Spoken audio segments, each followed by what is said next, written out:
अस्सलाम वालेकुम व्यूअर्स। सबसे पहले आप तमाम लोगों को टैग जोन एंड व्लॉग पर वेलकम करते हैं।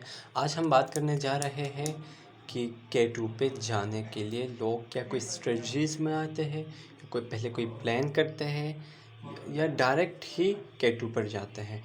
बज़ाहिर अभी मैं जो आपको ये दिखा रहा हूँ होम स्क्रीन पे जो पिक्चर दिखा रहा है, ज़ाहिरी तौर पर अगर देखा जाए तो ये एक छोटा सा पहाड़ दिखता है और एक आसान सा दिखता है, but it's false, it's not true. True ये है कि ये दुनिया का सेकंड हाईएस्ट पीक है। ठीक है, तो कोई भी कोह पैमान इस पर जाने से पहले कुछ स्ट्रेटजीज प्लान करते हैं। सबसे पहले वो लोग क्या करते हैं, स्कर्दू में आते हैं। स्कर्दू में वो लोग बैठ के इसके लिए प्लान करते हैं और ज़रूरी अशिया जैसे कि उनके लिए रॉप, रस्सी चाहिए होते हैं और दीगर जो औज़ार है जो इस्तेमाल करते हैं और खाने पीने के अशिया तमाम चीज़ें वो यहाँ से लेके जाते हैं। K2 कहाँ वाक़ई है? K2 शिगर में वाक़ई है और शिगर की जो आखिरी जो गाँव है अस्कोली तक जाने के लिए उनको तकरीबन 6 घंटे तक लगते हैं। ठीक, 6 घंटे जब स्कर्दू से जब वो लोग मुसलसल गाड़ी में सफ़र करने के बाद अस्कोली जाते हैं। अस्कोली एक ऐसी जगह है या एक गाँव है जो आखिरी गाँव है, उससे आगे सिर्फ जुनून, जज्बे और पहाड़ वाले मजबूत स्ट्रॉन्ग डिटर्मिनेशन वाले लोग ही वहाँ जाते हैं। इसी तरह उसके बाद 6 घंटे 8 घंटे मुसलसल सफ़र करने के बाद, पैदल सफ़र करने के बाद वो लोग पहुँच जाते हैं कहाँ पर? बेस कैंप पे। यहाँ पर बेस कैंप पे पहुँच जाते हैं। ठीक है, जब बेस कैंप पहुँचने के बाद क्या ये एक सवाल जहन में आता है लोगों के व्यूअर्स में कि क्या बेस कैंप के बाद डायरेक्ट यहाँ पर सफ़र करके C1 C2 से C4 और डायरेक्ट जाते हैं या उनके लिए कुछ और स्ट्रेटजी से? बिल्कुल डायरेक्ट नहीं जाते और डायरेक्ट जाना कोई आसान नहीं है, कोई आसान काम नहीं है, बहुत मुश्किल काम है। सबसे पहले उसके लिए वो कैंप 1 पर जाते हैं, बेस कैंप से कैंप 1 पर जाते हैं। कैंप 1 पर जाने के बाद वो लोग ये देखते हैं कि आया इसके जो ब्लड प्रेशर्स और जो दिगर सांस की तकलीफ़ कोई इशू तो नहीं है। अगर वो फिट हो फिर वापस आ जाते, फिर बेस कैंप पे। फिर उसके बाद वो कैंप 2 पर जाते हैं अगले दिन। फिर वहाँ पर जाते हैं, फिर वहाँ पर देखते हैं कि कोई मसला तो नहीं है। फिर कैंप 2 से फिर वापस आ जाता है। फिर तीसरे दिन जब वो लोग फिर कैंप 2 पर पहुँच जाता है तो कैंप 2 से डायरेक्ट वो लोग अब बैठते नहीं, जाते हैं कहाँ पर? कैंप 3 पे। C3 पे वो लोग जाते हैं यहाँ पर। ठीक है, अब C3 पे एक नाइट बैठने के बाद वो लोग फिर कैंप 1 पर आ जाते हैं। ये एक अजीब बात है लेकिन एक तलख हकीकत है। क्योंकि इसमें वो टेम्परेचर और इंसान अपने बॉडी टेम्परेचर को बैलेंस कर पा रहा है या सांस और दीगर मसाइल को बैलेंस कर पा रहे या नहीं, इस चीज़ को देखने के लिए वो लोग वापस आते हैं।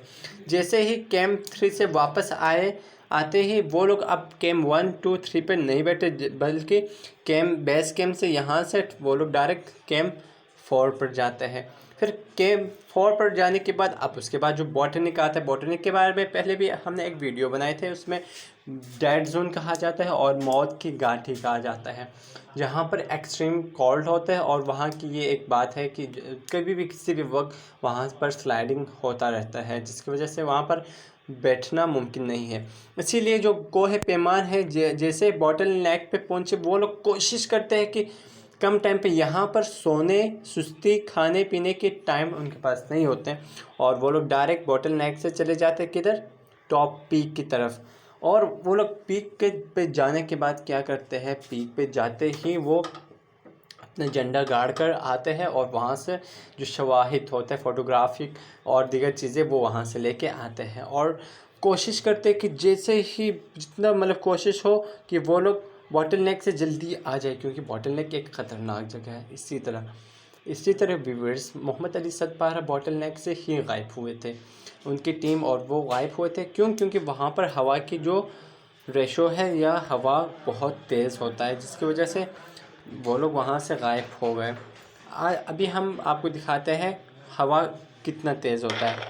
अब इसी चीज़ से, इस वीडियो से आप अंदाज़ा कर सकते हैं यहाँ पर हवा की तनासुब कितना है।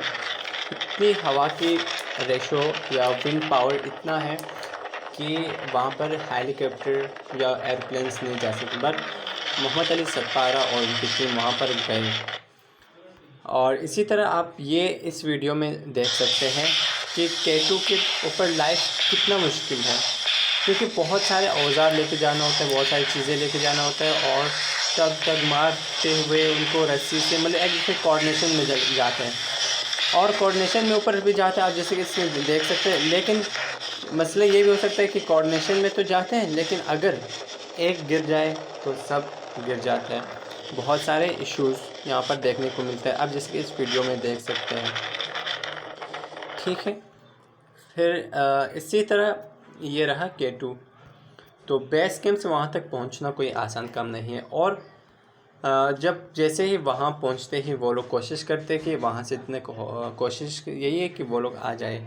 लेकिन मोहम्मद अली सतपारा के साथ ऐसा क्या हुआ होगा? बहुत सारी पॉसिबिलिटीज़ यही है।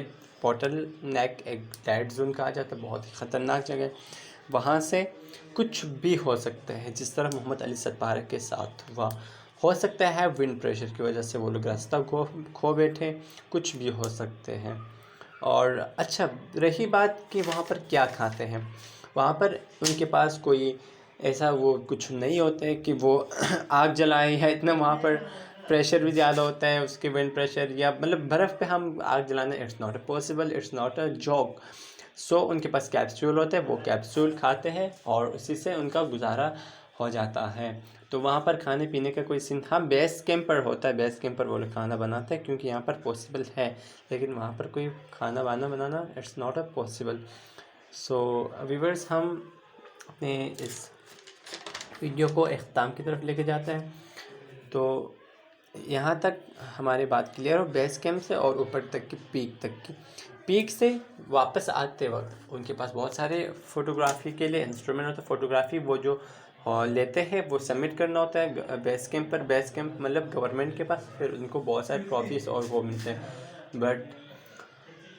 बट अनफॉर्चुनेटली मोहम्मद अली सतपारा और उनकी टीम बॉटल नेक से गायब हो गए। पूरा कौम दुख रंज का इजहार कर रहे हैं। बेशक करना ही चाहिए, क्यों ना करे, एक कौम का एक मेमार कहे, एक हीरो जिसके जज्बे इतने इस K2 की तरह, चोटी की तरह इतने हाई बुलंद जज्बा और स्ट्रॉन्ग डिटर्मिनेशन का मालिक था वो। लेकिन अनफॉर्चुनेटली एक छोटी सी गलती हो गई होगी यहाँ से, या विंड पावर इतने ज़्यादा होने या साथ ना देने की वजह से वो गायब हो गए। और पाक आर्मी और दीगर लोगों ने काफ़ी कोशिश की सर्च ऑपरेशन की, बट बॉटल नेक ये एक ऐसी जगह है जहाँ पर हेलीकॉप्टर्स भी नहीं जा सकते, हेलीकॉप्टर और दीगर जो मशीनरीज है वो भी नहीं जा सकते। लेकिन इंसान वहाँ पर जाके आ गए थे। हसन सतपारा और उनकी मोहम्मद अली सतपारा और उनकी टीम ऊपर तो गए थे सबमिट पे, पीक पे गए, लेकिन वापस आते वक्त यहाँ से वो लोग गायब हो गए। So thank you viewers for watching our video. और मैंने ये तकरीबन दूसरी बार मैंने कोशिश की करीब की मेहनत करने की, ताकि लोगों को थोड़ा सा अपडेट दूँ, क्योंकि मैं बेसिकली खुद बिलोंग करता हूँ बलूचिस्तान से। तो thank you so much for watching this video. I hope you enjoy and don't forget to show some love and subscribe this channel. Thank you so much, love you all guys.